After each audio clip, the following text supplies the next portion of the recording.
হ্যাঁ, আজকে বিকজ আমাদের এই সময় নাই, এটা একটা বিশেষ একটা পরিস্থিতি। আমরা আজকে যে এই পরিস্থিতি এটা একটা আমরা একটা নিয়ন্ত্রণ নিয়ে আসবো।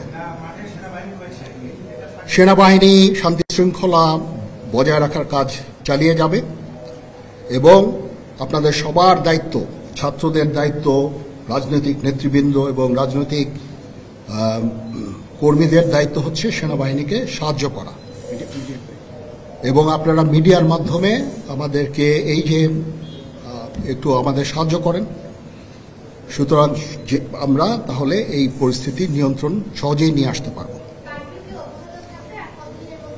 না, যদি দেশটা শান্ত হয়ে যায় তাহলে আর কারফিউর কোনো প্রয়োজন নাই, কোনো জরুরি অবস্থার প্রয়োজন নাই, কোনো কারফিউর প্রয়োজন নাই, কোনো গোলাগুলির প্রয়োজন নাই। আমি আদেশ দিয়ে দিয়েছি সেনাবাহিনী কোনো গোলাগুলি করবে না, পুলিশ কোনো গোলাগুলি করবে না।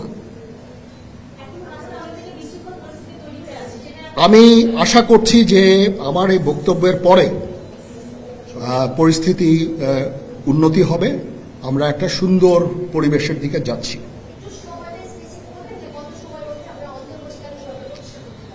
আমরা এটা না, আমি আজকে রাতের মধ্যে একটা আমরা সলিউশনে যাওয়ার চেষ্টা করব, বাট আমাদের হয়তো 2-1 দিন সময় দিতে হবে। এটা